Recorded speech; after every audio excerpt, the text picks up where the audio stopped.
Bienvenidos todos. Vamos a continuar con la unidad 2, denominada Estado y Gobierno. Les pido por favor que vayamos a la página 23. En la anterior lección lo que estuvimos viendo fue el concepto de Estado, explicar también un poquito de una forma muy breve y simple las diferencias entre Estado y Gobierno, entendiendo que no son lo mismo, uno es parte de otro, pero lo importante que es el gobierno dentro de un Estado, por supuesto. Vimos o recordamos, mejor dicho, los elementos del Estado que están en la página 22 y 23, donde hablamos de la población, el territorio, y aquí dice poder, pero lo analizamos también como gobierno. Vamos a ver ahora en el punto 8, que está en la página 23, la personalidad jurídica del Estado.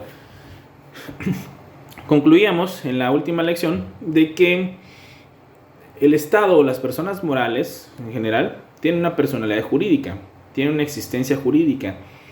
Ahora, aquí lo importante es ver quién le concede o quién le otorga a una persona jurídica, a una persona moral, precisamente esa personalidad.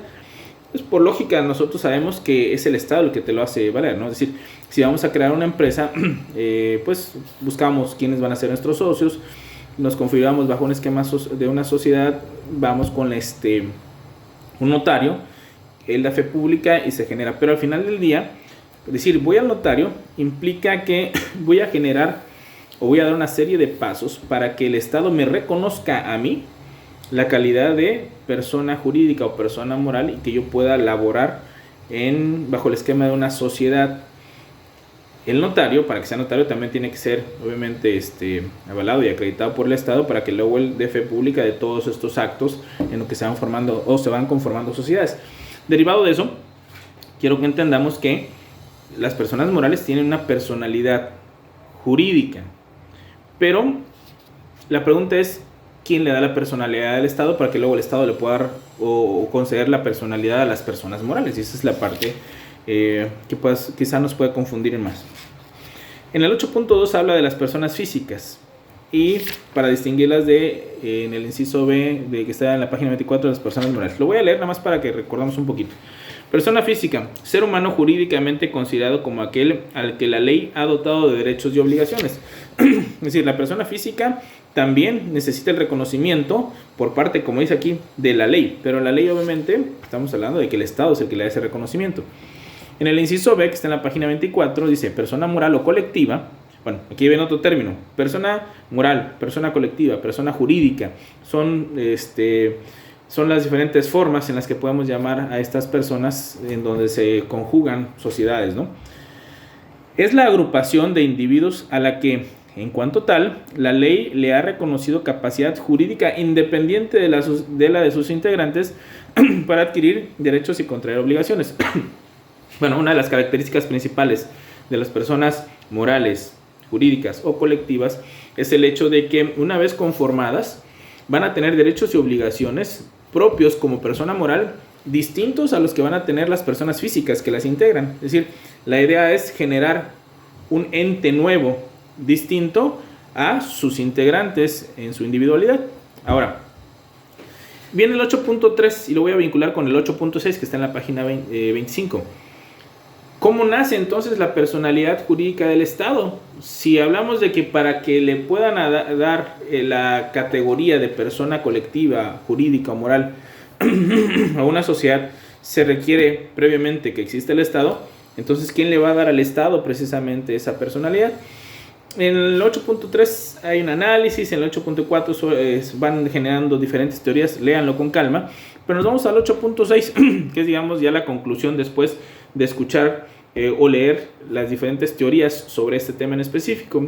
Y el 8.6 dice lo siguiente: personalidad jurídica de derecho público del Estado. Aunque parezca arriesgado nuestro planteamiento, consideramos que desde el punto de vista legal, el Estado figura como la persona jurídica primigenia de todos los sistemas de derecho vigentes, ya que es a él al que le ha correspondido crearlos, para lo que comienza por legitimarse a sí mismo por medio de ellos, de tal suerte que su capacidad legal para ser sujeto de derechos y obligaciones se derivará de la ley. Por razones de método y de acuerdo con nuestra legislación, se ha aceptado que dicha capacidad proviene del derecho público. Bueno, entonces, entendamos esto. Al final del día es un tema de entender cómo está el caminito para que pueda tener el Estado esto.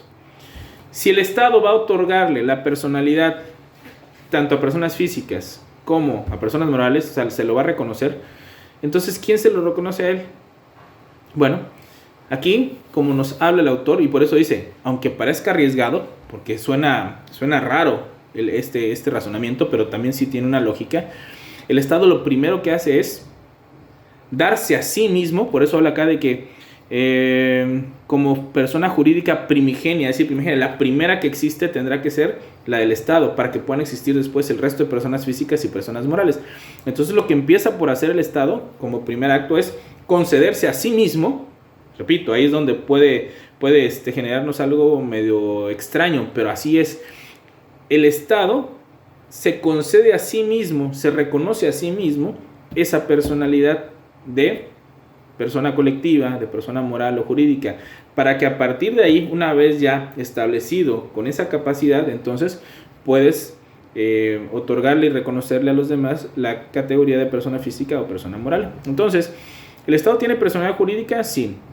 ¿Por qué de derecho público, como dice el encabezado? Porque estamos hablando que es en su calidad de ente soberano que toma esa determinación. Obviamente sabemos que el Estado lo conformamos todos nosotros, pero tiene que haber un inicio, al final de cuentas tiene que haber un inicio, un punto de creación. En este caso es en el momento en que se crea el Estado, donde se va fundando el Estado, lo primero que hace el Estado es otorgarse a sí mismo la capacidad o la categoría de una persona jurídica, y a partir de ahí poder, todo aquel que cumpla con los requisitos, darle la categoría de persona moral o reconocimiento también de personas físicas. Partiendo de esto, vamos a ver cuáles son las características de las personas jurídicas colectivas de derecho público. 8.7, ya nada más el encabezado es bastante amplio, dice, características de las personas jurídicas colectivas, es decir, estamos hablando de lo que serían las personas morales, de derecho público. ¿Por qué personas jurídicas? Porque son creación de la ley. ¿Por qué colectivas? Porque permiten no solamente a un individuo, sino a varios. ¿Y por qué de derecho público? Porque serán aquellas personas jurídicas colectivas que estén en el ejercicio de la actividad soberana, es decir, de la actividad estatal. Bueno, nos vamos a los incisos que están en la parte de abajo para entrar directo a materia. O sea, ¿cuáles son estas características? Van a ser 1, 2, 3 y 4. La capacidad, el patrimonio, el objeto y el régimen jurídico específico. Empezamos con la capacidad. ¿Qué es la capacidad como característica de este tipo de personas? Que en estos casos se limita a la necesaria para cumplir dentro de un espacio territorial con el objeto específico para el cual han sido creadas. Bueno, quiero que entendamos algo aquí en específico.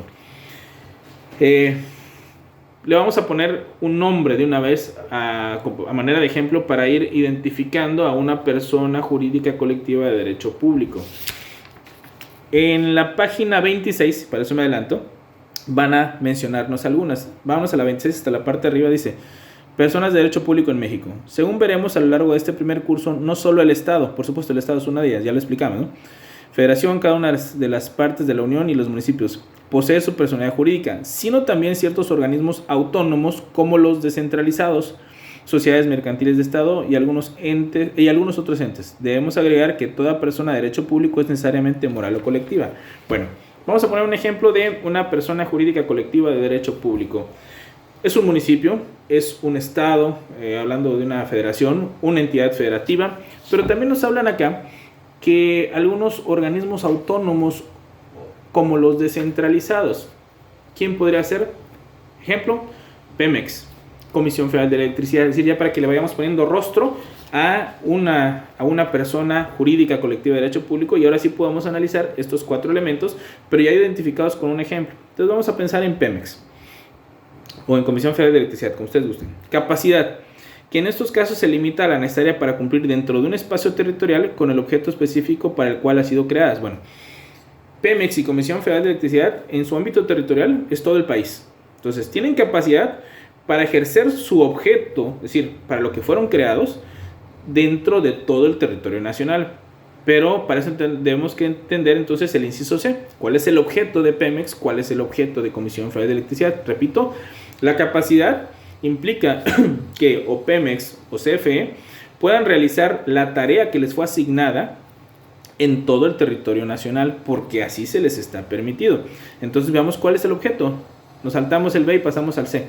Objeto: son las atribuciones, tareas y competencia que le han sido asignadas de acuerdo con la normatividad a cada persona jurídica de derecho público. Bueno, ¿qué tareas le han sido asignadas a Pemex? ¿Qué tareas le han sido asignadas a Comisión Federal de Electricidad? Bueno, uno sabemos que es la extracción del petróleo y sus derivados, y la otra es la generación de energía eléctrica. Bueno, entonces Pemex en todo el territorio mexicano, en todo el país, tiene la posibilidad de ejercer precisamente estas atribuciones que tiene por ley, que es ir explorando en cualquier parte del país, y donde encuentra petróleo, por supuesto, extraerlo, pero repito, en cualquier parte del país. Y entonces ahí lo vinculamos nuevamente a la capacidad. En el caso de Comisión Federal de Electricidad, tiene como objeto o tiene como atribución precisamente el que CFE pueda en todo el país ver lo necesario para la generación de electricidad que necesitamos los mexicanos. Sabemos que la electricidad en nuestro país, Chiapas es un ejemplo de ellos, se deriva también a través de las hidroeléctricas. Es decir, nosotros tenemos presas muy grandes que le dan electricidad no solo a Chiapas, sino a gran parte de nuestro país. Entonces, Comisión Federal de Electricidad puede también buscar la generación de una nueva presa en algún lugar si lo considera adecuado. Bueno, entonces el objeto precisamente se vincula a la capacidad. Ahora, regresamos al inciso B. Patrimonio. ¿Qué va a ser el patrimonio que deben de tener estas personas jurídicas colectivas de derecho público? Está constituido por los recursos de los que han sido provistos para el cumplimiento de este objeto. Entonces, si Pemex quiere en algún estado de la República explorar porque tiene conocimiento de que puede existir petróleo en algún estado, no sé, Campeche, Chiapas, Tabasco, etcétera, entonces lo que necesita es dinero para explorar, y obviamente vienen perforaciones para realizar la búsqueda del petróleo y establecer pozos petroleros, pero para eso necesita dinero. ¿Y ese dinero de dónde va a salir? Entonces el patrimonio es precisamente los recursos que va a tener para el manejo de su objeto, es decir, para generar energía eléctrica, para extraer petróleo en todas las partes del país. Pero ese dinero de dónde va a salir, bueno, eso será un poquito más adelante que lo veamos, pero a grosso modo, en el caso de Pemex y Comisión Federal de Electricidad, sabemos que los ingresos más fuertes vienen a través de los impuestos de los mexicanos. Es decir, a través de los impuestos que nosotros pagamos, se les asigna siempre un presupuesto anual para el ejercicio de sus funciones, tanto a CFE como a Pemex. Pero recordemos también que en el caso de Comisión Federal de Electricidad, todos los mexicanos pagamos un recibo de luz. Entonces ese también es un ingreso que va a Comisión Federal de Electricidad, y ahí tiene ingresos también por parte del tema de los impuestos. Y todo eso forma el patrimonio, pero el patrimonio también va a ser todos los bienes, los vehículos que tengan. O sea, no solamente de dónde saco el dinero, sino qué hago con el dinero. Si se están comprando vehículos para que se vea todo el tema del cobro de luz, si se están comprando uniformes, todo eso que se tiene ahí es parte del patrimonio de Pemex, parte del patrimonio de Comisión Federal de Electricidad. Bueno, entonces nos vamos al último inciso. Régimen jurídico específico. Es el conjunto de reglas que crean a la persona jurídica de derecho público. Delimitan su competencia mediante la asignación de las tareas por desempeñar, y en algunas ocasiones también determinan su duración.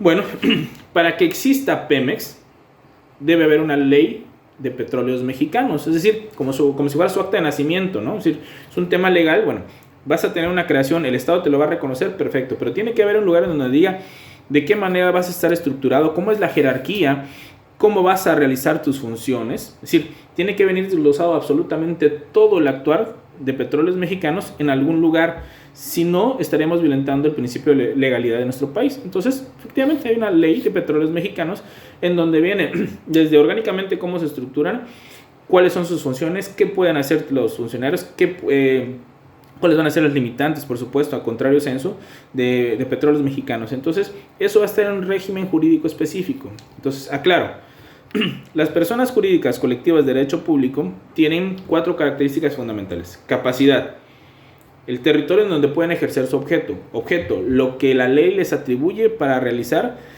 específicamente. Patrimonio, los recursos con los que van a contar para poder desarrollar su objeto. Y el régimen jurídico específico, que va a ser precisamente ese documento legal que les permite realizar todas sus tareas. Hablando del Estado mexicano, bueno, La capacidad del Estado mexicano ya sabemos cuál es. Es el territorio de todo el país y las tareas y atribuciones son prácticamente todas, porque recuerden que el Estado mexicano está para administrar y para ver por el interés público de todos en todos los ámbitos. El patrimonio, bueno, todo el que hacemos llegar nosotros a través de nuestros impuestos y todo lo que compra el Estado es parte del Estado mexicano. El objeto, bueno, el objeto en el Estado es muy amplio, ¿no? Sabemos que son diferentes tareas, tanto de salud, seguridad, educación, etcétera, que el Estado tiene que velar por nosotros. Y el régimen jurídico específico, pues existe una Constitución mexicana, que es precisamente en donde va a quedar amparado todo eso para que el Estado pueda realizar sus funciones. Y así podríamos ir analizando a cada uno de ellos, a los municipios, ahorita hablé de 2 paraestatales como son CFE y Pemex, podríamos ubicar también a una entidad federativa, ¿no? Ahora bien, en la página 26, en la parte alta, vienen precisamente algunos o enuncian algunos ejemplos de lo que serían estas personas jurídicas colectivas de derecho público. Bueno, les menciono aquí, hablan de entidades federativas, la federación, los municipios. Después habla de organismos autónomos como los descentralizados. Precisamente son los que comentaba ahorita, ¿no? Que serían Pemex, Comisión Federal de Electricidad. Vamos a ver un poquito más adelante que hay muchos más. Ahorita me concentré nada más en quizás los más conocidos, ¿no? Pero vamos a ver muchos otros más. Ahora, vamos a entrar en el punto 9 que está en la página 26, a las formas de Estado y formas de gobierno, explicando que el Estado es la manera en que va a estar estructurada precisamente toda una sociedad, una comunidad, y el gobierno es la forma de conducir o de llevar a cabo la administración precisamente de ese Estado. Vamos a analizar en la actualidad cuáles son las formas de Estado que existen, que se mantienen vigentes, y cuáles van a ser las formas de gobierno. Entonces, repito, donde inicia en el punto 9, viene un análisis precisamente de lo que es Estado, de lo que es gobierno. Léanlo, ya no debe ser algo nuevo para ustedes. Ya les expliqué también así de una forma muy rápida en qué consisten, cuáles son las diferencias, que uno es parte de otro. Repito, el Estado, la estructura en la que va a estar organizada una sociedad, una comunidad, un pueblo, por supuesto, y el gobierno es el mecanismo o la forma en que se va a gobernar, en que se va a administrar precisamente a ese Estado. Entonces, partiendo de eso, nos vamos directo a la página 27, en el punto 9.1, dice formas de Estado. Y aquí el autor no entra en controversias para estar viendo formas históricas de Estado, simplemente se va a las dos vigentes: el federal por un lado y el central o unitario por otro. Quiero que a partir de ahorita, cuando hablemos de ejemplos o un ejemplo de lo que sería un Estado federal, pensemos en nuestro propio país. Nosotros somos una federación. También podríamos colocar como federación a Estados Unidos. Y si vamos a pensar en un Estado central o unitario, podríamos hablar de nuestro vecino del sur, que sería Guatemala. Comencemos con lo que es el esquema federal. Es aquel constituido por varios estados originalmente autónomos que han supeditado el ejercicio de sus soberanías a la del nuevo Estado federal. Un ejemplo clásico de es el de la integración de las antiguas colonias inglesas en nuestro continente para conformar a Estados Unidos de América. Bueno, comienzo con Estados Unidos y luego hablamos de México. En forma de Estado, es decir, estructura de cómo se organiza una sociedad. Estados Unidos, recuerden que en esencia eran 13 diferentes colonias. El país hoy es muy grande, ¿no? Pero cuando surge, Estados Unidos estaba conformado por 13 colonias que pertenecían a la corona británica. Cuando ellos, después de la lucha de independencia, logran ganar, es decir, se independizan, deciden esas 13 colonias, que en ese momento en esencia eran 13 pequeños países, porque aunque eran colonias del mismo país, se habían manejado de forma independiente como colonias durante toda su historia. Tenían muchas cosas en común, por supuesto, aparte de tener al mismo imperio sobre ellos, tenían muchas cosas en común, pues, vivían en una misma zona geográfica. Entonces, cuando viene esa lucha contra los británicos, pues se unen, porque hay un interés común, ¿no? Quitarse de encima al imperio británico. Pero una vez que ganan esa guerra, la guerra de independencia de lo que hoy conocemos como Estados Unidos de Norteamérica, pues podrían haber formado 13 países distintos, porque originalmente se conducían como colonias distintas. Sin embargo, aquí ya viene un tema de intereses y es más que obvio que les convenía a ellos compactarse en un solo país, porque el hecho que le hubieras ganado la guerra a Inglaterra, siempre una de las mayores potencias a lo largo de la historia, y en ese entonces era una potencia fuerte, no te garantizaba que no regresaran a buscar nuevamente colonizar a esos países ahora independientes. Entonces deciden hacer un pacto federal. ¿En qué consiste? Que esas 13 entidades soberanas que surgían en ese momento decidían juntarse, tema de conveniencias por supuesto, decidían juntarse ahora en un solo país, pero como habían crecido de forma distinta, más allá de que tuvieran al mismo colonizador, iban a firmar un pacto federal que consiste en lo siguiente: nos conformamos en un solo país, en un nuevo país, pero dentro de nuestras individualidades, es decir, dentro de nuestro régimen interior de cada una de las anteriores colonias, vamos a tener nuestros propios gobiernos y nuestras propias leyes. Es decir, nos juntamos en un todo, pero en ese todo van a haber partes, y esas partes van a tener la posibilidad de legislar para su gente y de gobernarse ellos mismos, aunque exista un gobierno federal, es decir, un gobierno supremo que gobierne a todos juntos, pero que ese gobierno federal tendrá que respetar la individualidad de cada una de esas 13 partes. ¿Por qué? Porque habían crecido y habían convivido separados. Entonces había que unirse, convenía unirse, pero sobre todo querían seguir respetando esas individualidades. Entonces se da lo que se conoce como un pacto federal. Y a lo largo de la historia en Estados Unidos se fueron sumando otros estados. Sabemos que en el caso de nosotros, a través incluso de una guerra, perdimos algunos territorios que pertenecían a nuestro país, lo que en la actualidad es Nuevo México, California, Texas se perdió de otra forma, pero al final del día estos territorios que en su momento fueron mexicanos se sumaron como estados a la Federación de los Estados Unidos de Norteamérica y hoy son parte de ese país. Ahora, en la actualidad, todos estos estados, que ya no solo son 13, tienen la posibilidad de que en su régimen interno ellos eligen a su gobernador, pero también en el régimen interno tienen sus propias leyes y se respetan, de tal suerte que hemos escuchado en la televisión que en algunas partes de Estados Unidos está permitido andar armados. Es decir, el uso de las armas se permite, obviamente en un proceso, pero son permitidas. En algunas partes del país, de lo que sería de Estados Unidos, está permitido, es California si no me equivoco, que se permite ya el uso lúdico del consumo de la marihuana. Es decir, el uso lúdico es como si alguien se tomara una cerveza o se fumara un cigarro. En otros lugares está prohibido, es decir, en otros estados está prohibido. Entonces, dentro del mismo país, una entidad federativa como California ya permite algo que otra entidad federativa, como creo que, por ejemplo, no sé, creo que el estado de Utah, por un tema religioso, no lo permite. Y así vamos a ir viendo que hay diferentes situaciones en las cuales, por ejemplo, hay lugares en donde se permite el aborto, estados donde permiten el aborto y otros estados en donde no lo legalizan. Entonces, ¿a qué voy con esto? Una federación se mueve de tal manera que, aunque hay un todo, las partes piden respeto y se les genera respeto a sus individualidades con sus propios gobiernos y con sus propias leyes, pero todos dentro de un pacto federal de unidad en donde entienden que al estar juntos son más fuertes y sus intereses en común, porque tienen intereses en común por supuesto, los fortalecen y los sacan adelante. Entonces, así funciona un estado federal. México no nació de la mejor manera, y eso ya se los expliqué, creo que tanto en sociología como en ciencia política. No nació de la mejor manera bajo el esquema federal por algo muy, muy simple. Nosotros éramos una sola colonia.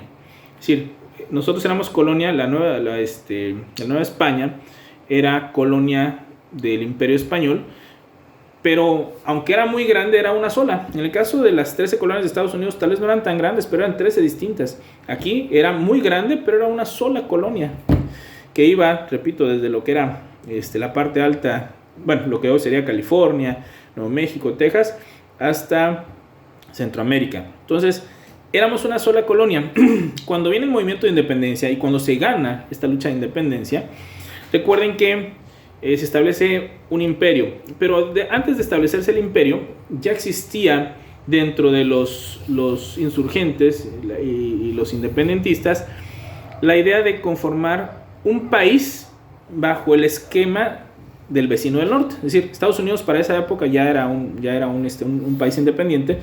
Entonces lo que se veía de los norteamericanos se quería implantar también en nuestro país, porque se veía que estaba teniendo buenos resultados. Entonces lo que se logra es la independencia. Después viene el imperio de Iturbide, pero al término del imperio de Iturbide, ya sabemos que no prospera.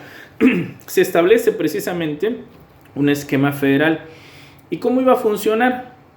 Bueno, los mexicanos de aquella época decidieron hacer lo siguiente: que las provincias se declararan como si fueran países independientes. Es decir, la provincia de lo que hoy sería Jalisco, en su momento se llamó Nueva Galicia, la provincia de Nuevo León, la provincia de Oaxaca, y así cada una de las provincias que existían, habían estado, sí, siempre juntas, pero que en ese momento surgieran como si fueran entes soberanos, ¿sí? Como si no hubiéramos estado juntos, como si hubieran alcanzado su independencia de forma separada todos, y una vez separados decidieran realizar un pacto federal, como lo que se hicieron desde las 13 colonias de Estados Unidos, ahora bajo un esquema pero mexicano. Hoy sabemos que nos llamamos Estados Unidos mexicanos, pero la realidad es que nosotros, aunque en la ley, y esa es una realidad, la ley dice que nosotros somos entidades federativas, que somos libres y soberanos, que tenemos nuestra propia constitución, tenemos nuestro propio poder legislativo y tenemos nuestro propio poder judicial en cada una de las entidades. La realidad es que nuestro comportamiento no logra reflejarse como una verdadera federación, precisamente porque estuvimos acostumbrados, y esto es un tema ya de cultural, histórico, a vivir bajo un esquema centralista. ¿Por qué? Porque estábamos primero bajo el esquema de un imperio, éramos una sola colonia, existía un virrey. En nuestra independencia lo primero que se forma es un imperio, se quita el emperador y después se intenta establecer una federación, pero forzándola, porque nuestro comportamiento históricamente había sido centralista. De tal suerte que aunque en la actualidad nosotros sigamos bajo el esquema federal, muchas veces, casi siempre, nuestro comportamiento es centralista, es decir, que todas las órdenes tienen que venir de la Ciudad de México y que todos los gobernadores, que tienen una existencia real y jurídica, muchas veces son pues condicionados con temas presupuestales precisamente para el ejercicio de sus gobiernos. Digo condicionados temas presupuestales porque a los diferentes estados de la República los recursos federales son los que les dan vida principalmente. Entonces, al tener una dependencia económica del centro del país para la asignación de recursos para que tu estado durante un año pueda ejercerlos, pues viene una condicionante de plegarte a lo que te están pidiendo desde el centro, ¿no?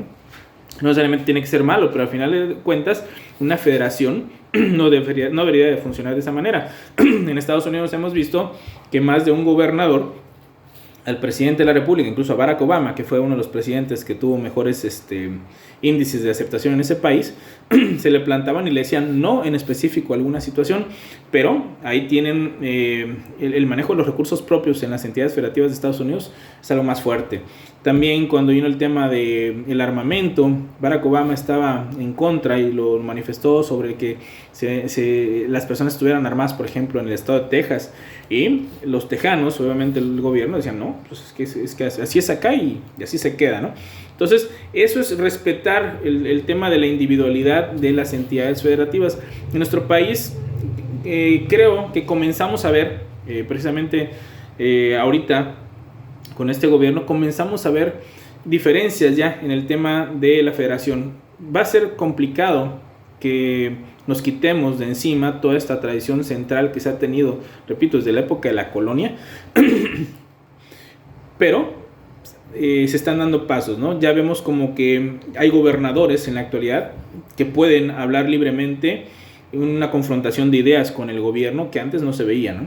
Entonces, también vemos un presidente que está respetando eso en muchos aspectos, lo dialogan, lo hablan, todo bajo el esquema respetuoso. Muchos pueden decir es a medias o son engaños, como ustedes lo quieran ver, pero los escenarios que hoy estamos viendo en medios de comunicación no se veían antes. Entonces, para llegar a una federación ideal, idónea, que es algo muy complicado, pues se tienen que ir dando pasos. Pero repito, tenemos una tradición histórica de lo contrario, entonces es algo complicado. Pero bueno, así debe funcionar un Estado federal. Y el Estado central unitario es lo contrario. Es donde todas las órdenes vienen desde el centro. Cuando hablamos del centro casi lo asociamos con la capital del país, en donde hay un poder ejecutivo, legislativo y judicial, pero todas las órdenes brotan del centro, y en la periferia no hay entidades federativas. Generalmente lo que se conoce es que hay departamentos. En Guatemala hemos escuchado que existe el departamento de Quetzaltenango, el departamento de San Marcos, etc. Lo que van a ver ahí no son gobernadores electos por el pueblo, sino van a haber personas que representen al gobierno de Guatemala, pero que las decisiones se toman desde la capital y se ejercen en cada uno de estos departamentos. No significa que sea malo. Obviamente tiene que haber un análisis de lo que se va a establecer en estas partes del país, pero la clave es que quien va a gobernar cada uno de los departamentos en un estado central, o con el nombre que tenga, ¿no? En este caso, departamentos es el que asociamos aquí con nuestro vecino del sur, las decisiones se toman desde la capital, desde el centro. Por eso se habla de un centralismo o unitario. No estás dividido en partes, eres un todo. Guatemala, recuerden que era parte de lo que era el imperio, pero era parte de la Nueva España, de la colonia en la que estuvimos todos concentrados, y cuando se va como país independiente, pues no se quiebra la cabeza. De por sí es un territorio relativamente pequeño en comparación de lo que es México. Entonces dijeron, bueno, siempre hemos sido centrales, siempre nos hemos manejado como un gobierno centralista desde la época de la colonia. ¿Por qué cambiar ahorita la forma de concebir precisamente esto? Y establecieron precisamente hasta la fecha lo que es un esquema central, en donde hay un presidente que gobierna todo el país, pero no hay gobernadores locales. Lo que se tienen son departamentos en donde hay figuras de gobierno, sí, pero que son asignadas desde el centro. Entonces, son diferentes formas de Estado. No es que sean mejores unas que otras. Cada persona puede preferir una u otra. Nosotros vivimos en un federal. En Guatemala se vive bajo un esquema central, y en otras partes del mundo también hay federaciones y hay estados centralistas que funcionan bien y otros que no funcionan bien. Al final de cuentas, ese es un tema también donde entra el factor humano. Bueno, cualquier cosa, cualquier duda que puedan tener, ya saben, lo van colgando a través del chat, la plataforma. De todas maneras, también quien guste ir a la institución, estamos ahí para servirles. Que tengan muy buen día.